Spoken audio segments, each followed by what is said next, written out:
Nesse vídeo aqui eu vou te mostrar quais são as 3 melhores ações do setor de energia elétrica da nossa Bolsa de Valores aqui no Brasil, na minha opinião, é claro. Vou explicar o porquê dessas minhas escolhas e também vou comentar um pouquinho sobre cada uma das 3 empresas. E é claro, como não poderia faltar, eu também vou aproveitar para explicar um pouquinho sobre a dinâmica do setor elétrico aqui no Brasil, como ele funciona, como as empresas operam e toda essa parte operacional do setor de energia, caso você não esteja muito familiarizado com isso. Então assiste esse vídeo até o final, porque eu tenho certeza que ele vai ser muito importante para você. Há um tempinho atrás eu trouxe aqui um vídeo pro canal sobre a carteira de ações do Luiz Barsi, abrindo a carteira de ações pública do Luiz Barsi, a parte pública que a gente tem acesso. Eu vi lá as ações que ele tinha do setor de energia elétrica e eu dei os meus comentários. Falei que eu não tinha aquelas ações na carteira, que eu achava que existiam outras empresas melhores dentro do setor de energia. E aí, naturalmente, começaram a surgir pessoas, comentários, pedindo para que eu trouxesse um vídeo nesse estilo daqui, com o meu top 3 do setor de energia elétrica. Se eu não invisto nas ações de energia do maior investidor da Bolsa Brasileira, bilionário, quais seriam as empresas do setor de energia que eu gostaria de investir? E é isso daqui que a gente vai ver nesse vídeo. Mas antes da gente entrar no vídeo, eu quero aproveitar para me apresentar. Se essa daqui é a sua primeira vez nesse canal, seja muito bem-vindo e muito prazer. Meu nome é João Marinho e esse daqui é o Diário do Milhão. Esse canal aqui serve como um documentário da minha jornada até o primeiro milhão de reais através dos investimentos, e por aqui eu compartilho todo tipo de conhecimento sobre esse mundo do dinheiro, esse universo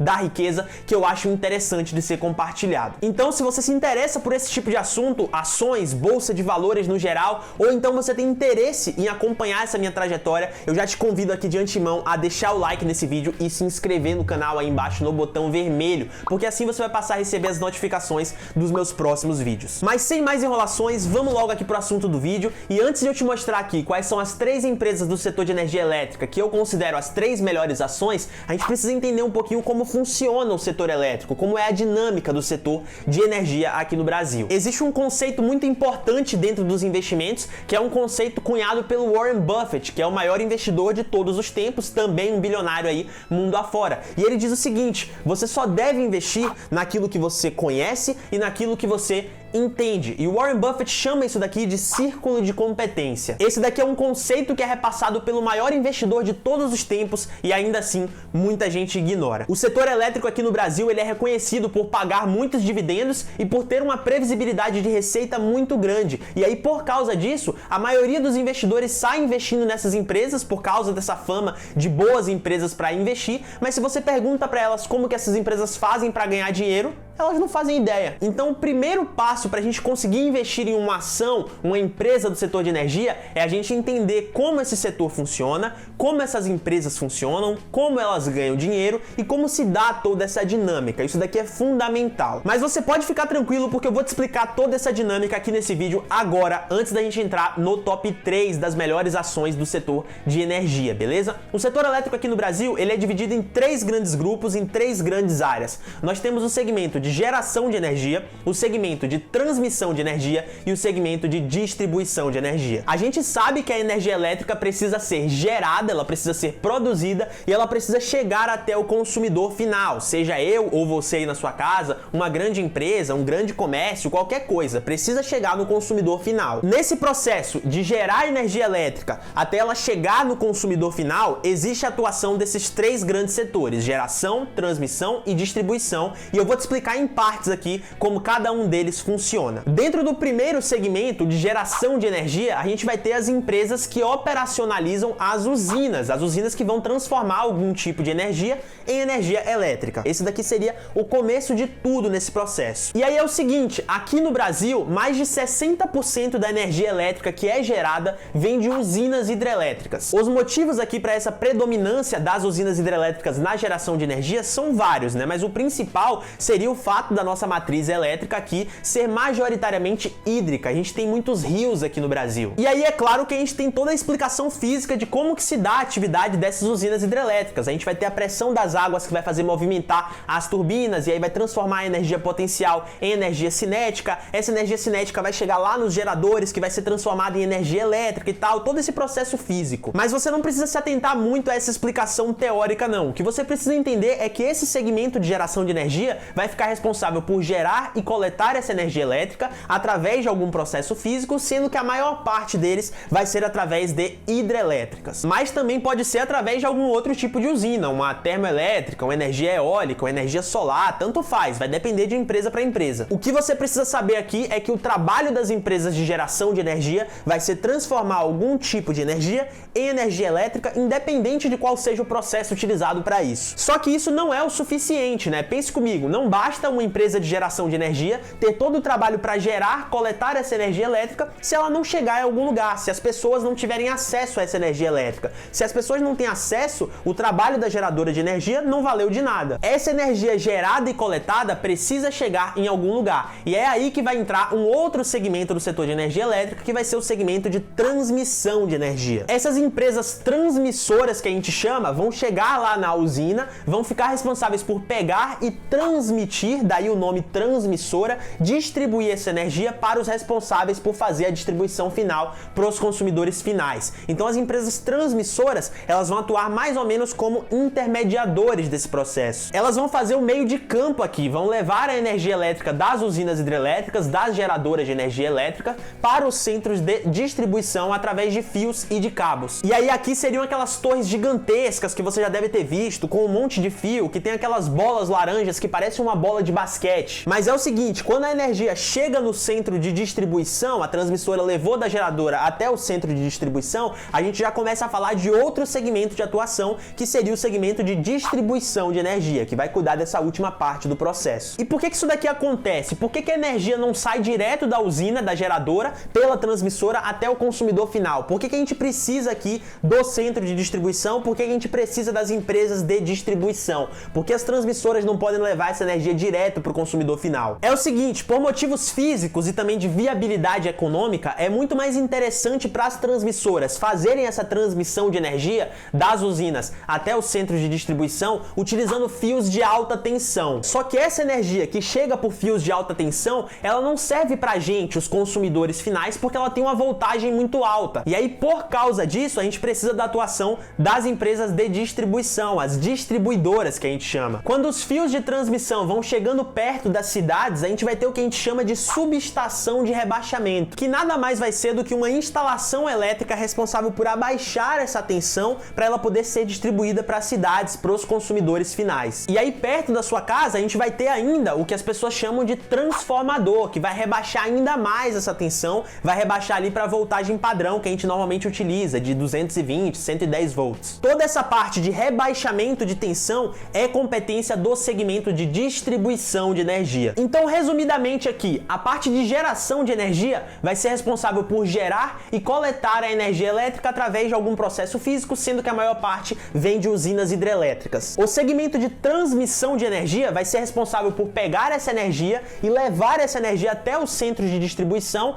em fios de alta tensão. E por último aqui, o segmento de distribuição vai ser responsável por pegar essa energia em fios de alta tensão, rebaixar e distribuir para as cidades, distribuir para os consumidores finais, para as casas, para os comércios, para as empresas e por aí vai. Essa daqui é a dinâmica do setor elétrico de forma bem resumida. Vamos partir aqui então para o que importa no vídeo, que é o top 3. Quais são as 3 melhores ações do setor de energia elétrica, na minha opinião. E lembrando aqui que nada nesse vídeo é uma recomendação de investimentos. Esse top 3 aqui é apenas a minha opinião, beleza? A primeira ação que vai entrar aqui no meu top 3 é a ENGIE, de código de negociação EG3. A ENGIE é uma empresa do setor de energia elétrica muito focada no segmento de geração de energia. Ela é a maior geradora de energia privada do Brasil, com várias usinas hidrelétricas, termoelétricas e algumas variáveis mais sustentáveis, como eólica, solar, biomassa e por aí vai. Eu acho interessante de ressaltar aqui a dinâmica de concessões desse segmento de geração de energia, para você entender melhor como funciona o modelo de negócios da ENGIE. As empresas que trabalham com esse segmento de geração de energia, elas normalmente não são proprietárias das usinas. Elas têm contratos de concessão que são normalmente bem longos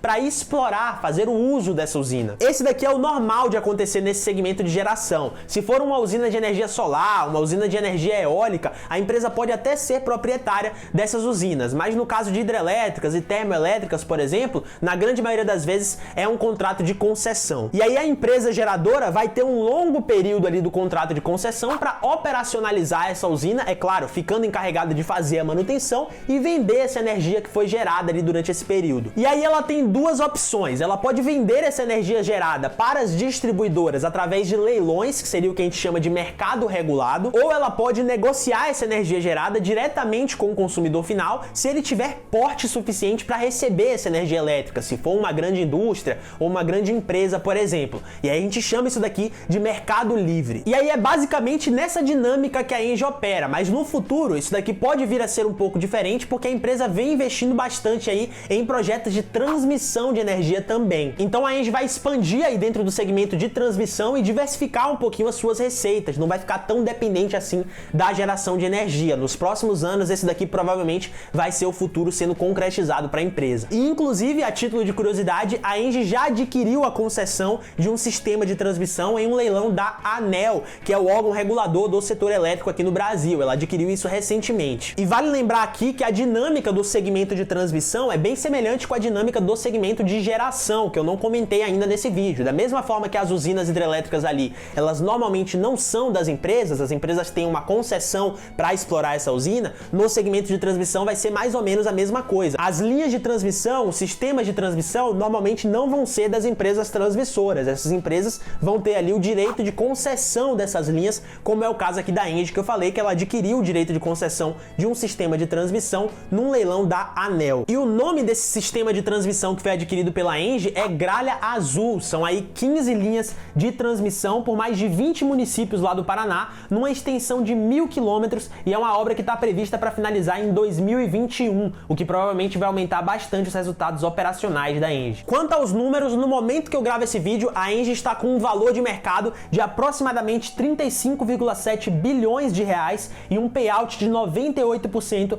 em 2019, o que significa que a empresa distribuiu quase 100% do seu lucro em 2019 na forma de dividendos. Então, pelo payout, a gente vê que a ENGIE é uma empresa de dividendos já bastante consolidada, que não faz muito sentido a gente esperar um crescimento agressivo. Só que tem um porém. Se a gente for olhar aí para os números da ENGIE nos últimos anos, a gente vê que ela vem crescendo bastante, mesmo distribuindo quase 100% do seu lucro na forma de dividendos, o que é um fato aqui, no mínimo, curioso. Se a gente pegar o CAGR do lucro líquido da ENGIE nos últimos 5 anos, a gente tem um valor que é mais de 10%. Então a empresa vem aumentando o seu lucro líquido nos últimos 5 anos em 10% ao ano, na média. Isso daqui é um crescimento expressivo para uma empresa que distribui quase 100% na forma de dividendos. E isso daqui é possível porque nos últimos anos a ENGIE vem se endividando bastante, ela vem tomando algumas dívidas aí para conseguir investir em projetos de crescimento que, pelo visto, vem dado certo aí pelas taxas de crescimento que a gente observa. Então a empresa tem conseguido distribuir muitos dividendos e crescer ao mesmo tempo ao custo de aumentar o seu endividamento. Se você não entende muito bem essa dinâmica de crescimento e de dividendos de uma empresa, eu vou deixar aqui no card um vídeo que eu já comentei bastante sobre isso para você assistir depois que terminar esse daqui. Mas você não precisa se preocupar nesse primeiro momento com o endividamento da ENGIE, pode ficar tranquilo. Primeiro de tudo, porque é um endividamento proposital, a diretoria, a gestão da ENGIE está querendo fazer isso daqui para investir em projetos de crescimento, e segundo, porque ainda é um endividamento relativamente bem controlado. Quando a gente pega o indicador de dívida líquida sobre EBITDA da ENGIE, a gente tem um valor de 2,2, o que ainda é um valor bem tranquilo. Seria preocupante ali a partir de 3, a partir de 3,5 por aí. Eu vou colocar aqui no card também um outro vídeo em que eu explico um pouquinho melhor sobre essas questões de endividamento, como analisar os endividamentos, e aí eu falo sobre esse indicador, o dívida líquida sobre EBITDA, caso você não conheça, porque se eu for explicar tudo aqui nesse vídeo, a gente vai ficar o dia todo falando dos números da ENGIE, e esse daqui não é o propósito. Em questões de governança corporativa, a ENGIE está listada no segmento de novo mercado, que é o mais alto nível de governança corporativa da nossa bolsa aqui no Brasil. Então, somando todos esses fatores, esses daqui são os motivos pelos quais a ENGIE está no meu top 3 de melhores ações do setor de energia. E aí, antes da gente entrar aqui na segunda empresa do top 3, eu quero te pedir aqui mais uma vez para deixar o like nesse vídeo se você está gostando até o momento e se inscrever no canal. Essas atitudes são bem simples, não vai te custar nem 10 segundos e você vai me ajudar demais. Você vai estar mostrando pro YouTube que você gosta do meu trabalho, que meu trabalho é de qualidade, e o YouTube vai me recompensar por isso. Vamos lá para a segunda empresa aqui do meu top 3, eu vou colocar a Energias do Brasil, de código de negociação ENBR3. A Energias do Brasil é uma empresa bastante focada no segmento de geração e de distribuição de energia, mas assim como a ENGIE que a gente acabou de ver, ela também tem planos de expandir para o segmento de transmissão até o final de 2022, que seria o plano aí ditado pela empresa. No momento que eu gravo esse vídeo aqui, a Energias do Brasil está com um valor de mercado de aproximadamente 11,3 bilhões de reais e fechou um payout em 2019 de 37%. Então a Energias do Brasil é uma empresa ali quase no meio termo, né? mas mais voltada para o lado de crescimento, porque ela só distribuiu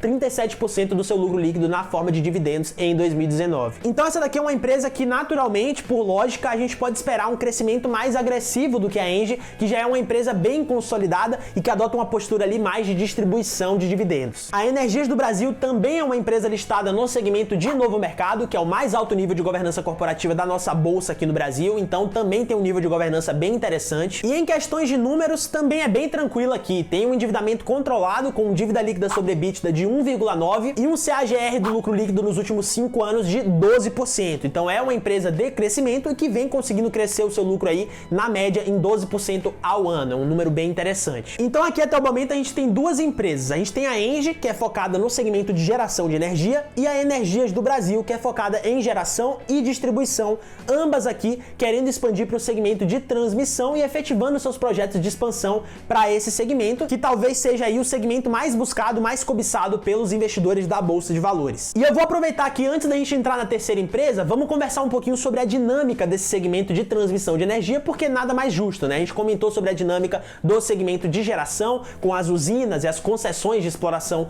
dessas usinas. Vamos falar aqui agora sobre o de transmissão, e aí mais pro final do vídeo, para comentar dos três, a gente fala um pouquinho sobre a dinâmica do de distribuição de energia também. Porque eu comentei que esse daqui talvez fosse o segmento mais buscado pelos investidores, mais cobiçado pelos investidores. É o seguinte, o principal motivo é porque as empresas transmissoras de energia, elas possuem uma variabilidade na sua receita muito pequena. Elas têm uma previsibilidade de receita muito grande, que é característico do segmento de atuação, da dinâmica desse segmento de atuação e, consequentemente, do modelo de negócios dessas empresas. O que acontece? A gente tem as linhas de transmissão espalhadas aí pelo país e, como a gente comentou lá no caso da Engie, que adquiriu o Sistema Agrário Azul, as empresas que são transmissoras de energia, elas vão entrar em leilões para conseguir a concessão dessas linhas de transmissão. Normalmente, aqui no caso das empresas de transmissão, essas concessões vão dar o direito às empresas de explorar essas linhas de transmissão por um prazo ali que normalmente é de 30 anos. Ou seja, é um prazo aqui bem longo, uma concessão de longo prazo. Até aqui tudo normal, bem parecido com o que a gente comentou lá das geradoras de energia, as concessões para explorar as usinas hidrelétricas, por exemplo. Só que aqui, no caso do segmento de transmissão, a gente tem um fato bem curioso. É o seguinte, a remuneração que essas empresas transmissoras vão ter por operacionalizar essas linhas de transmissão é fixada, independentemente de qual seja a quantidade de energia que está passando por essa linha. Cada linha de transmissão vai ter o que a gente chama de RAP, que é a sigla para Receita Anual Permitida, que vai ser fixada, vai ser estabelecida pelos órgãos reguladores do mercado. Então, naturalmente, com a Receita Anual Permitida sendo fixada, as empresas transmissoras de energia, elas têm uma noção muito grande do quanto elas vão receber. Elas sabem mais ou menos qual que vai ser a receita delas nesse período, porque é fixada. E aí, qual que vai ser o trabalho dessas empresas transmissoras de energia? Elas vão ter que mensurar o quanto que elas vão gastar para operacionalizar e fazer a manutenção dessas linhas de transmissão e determinar ali o quanto que elas podem pagar para conseguir cobrir esses custos e ter lucro nos leilões. É basicamente isso daqui que as empresas transmissoras vão fazer. Elas vão calcular quanto que elas vão gastar para operacionalizar e fazer a manutenção da linha de transmissão e pagar algo que vale a pena nos leilões. É simplesmente isso. Por isso que os investidores normalmente gostam muito do segmento de transmissão de energia, porque tem uma alta previsibilidade de receita, uma previsibilidade muito grande. Mas aí então, voltando aqui para o nosso top 3 do setor de energia elétrica, para a gente finalizar, a terceira ação que eu vou colocar aqui vai ser a Equatorial, de código de negociação EQTL3. A Equatorial, ela atua um pouquinho em cada um dos três segmentos, um pouquinho em geração, um pouquinho em distribuição e um pouquinho em transmissão. Mas ela é muito focada no segmento de distribuição, é o que ela mais atua. Para você ter noção, ela faz sim um pouquinho de tudo, mas cerca de 90% do seu resultado vem do segmento das suas atividades de distribuição de energia. E aí, como que funciona a dinâmica desse segmento de distribuição para a gente entender o modelo de negócio da Equatorial? Na minha opinião, esse daqui é o segmento do setor de energia elétrica que é o mais complicado pelo fato de ter uma interferência muito grande do governo. Existe um controle muito intenso do governo sobre as atividades das empresas distribuidoras de energia. E isso daqui se dá principalmente pelo fato do governo regular as tarifas de preço que vão chegar para o consumidor final. Então, em consequência desse controle, desse autocontrole das tarifas de preço, a empresa distribuidora ela pode acabar ficando refém de alguma decisão governamental. Lembrando aqui para você, caso você tenha esquecido ao longo do vídeo, que essa daqui é a energia que chega pra gente, que vai chegar aí na sua casa. Então o governo, ele pode canetar, por exemplo, decidir que em determinado ano não vai ter aumento do preço de energia elétrica, mesmo que isso daqui acarrete em algum prejuízo para a empresa distribuidora. Vem com calma aqui comigo que eu vou te explicar. A dinâmica da compra de energia elétrica aqui é basicamente a mesma. A empresa de distribuição de energia, ela pode ou participar de um leilão, onde vão ter várias geradoras de energia e comprar energia nesse leilão, ou ela pode negociar diretamente com alguma geradora de energia específica, como a gente viu lá no começo do vídeo. Então a atividade de uma distribuidora de energia elétrica é basicamente essa. Ela precisa comprar energia elétrica a um determinado preço e repassar esse preço aqui mais caro para ela conseguir tirar lucro pro consumidor final. Só que essa transição aqui, esse preço que ela vai passar pro consumidor final, pode ser canetado, pode ser decidido, pode ser alterado pelo governo a qualquer momento. Se a empresa precisa aumentar o seu preço porque ela só conseguiu comprar energia elétrica nos leilões mais caros, aí ela precisa aumentar o preço para não sair no prejuízo, e o governo decidir que não vai ter aumento, essa empresa não tem o que ela possa fazer, ela fica refém dessa decisão governamental, mesmo que isso traga prejuízos para ela. Então, na minha visão, dos três segmentos que a gente viu, geração, distribuição e transmissão, esse daqui, o de distribuição, é o mais complicadinho, só que mesmo assim, a Equatorial se destaca bastante. No momento que eu gravo esse vídeo, ela está com um valor de mercado de aproximadamente 23 bilhões de reais e um payout em 2019 de 18%. Assim como as outras duas, ela também é uma empresa listada no segmento de novo mercado, que é o mais alto nível de governança corporativa da Bolsa de Valores brasileira, da B3, e em questões de números também é bem tranquila, um endividamento controlado com dívida líquida sobre EBITDA de 2,1 e apresentou um CAGR do lucro líquido nos últimos 5 anos de impressionantes 28,32%. Então sim, é uma empresa que vem crescendo bastante, como a gente já esperava pelo payout baixo ali de 18%. Uma outra característica em comum da Equatorial com a Engie e com a Energias do Brasil é que ela também vem expandindo um pouco aí no segmento de transmissão de energia e inclusive já adquiriu algumas linhas de transmissão, assim como a Engie, que vão se operacionalizar aí nos próximos anos. A Equatorial ela já trabalha no segmento de transmissão, mas ela está expandindo um pouco mais. Bom, então se você gostou desse vídeo, eu quero te pedir aqui mais uma vez para deixar o like aí embaixo e se inscrever no canal no botão vermelho. Toda semana eu posto vídeo aqui no YouTube com algum assunto sobre ações, bolsa de valores, então eu tenho certeza que se você se interessa por esses assuntos, eu vou conseguir te ajudar e vai todo mundo sair ganhando. Aproveita para deixar aí nos comentários também se você tem algumas dessas três ações na sua carteira. Retomando aqui brevemente as três ações para a gente finalizar o vídeo, Engie foi a primeira delas, que é bastante focada em geração de energia e está expandindo para a transmissão de energia. Energias do Brasil foi a segunda, bastante focada em geração e distribuição e também expandindo para a transmissão. E Equatorial foi a última que a gente acabou de ver, que é focada muito em distribuição e também está expandindo para a transmissão de energia. Eu vou deixar aqui na descrição todos os meus links do meu site, do meu Instagram e de um e-book gratuito que eu disponibilizo aqui no canal sobre ações. Aqui na tela vai estar aparecendo um vídeo complementar, que foi o que eu comentei sobre endividamento aqui nesse vídeo, que eu falei sobre como analisar endividamento, sobre indicadores de dívida líquida sobre EBITDA e por aí vai. Esse vídeo vai estar aparecendo aqui para você assistir agora, que é um conteúdo muito importante para sua jornada como investidor e vai te possibilitar entender um pouco melhor esse vídeo, caso você tenha se perdido nos números. Eu sou João Marinho, esse daqui é o Diário do Milhão e eu vejo você no próximo vídeo.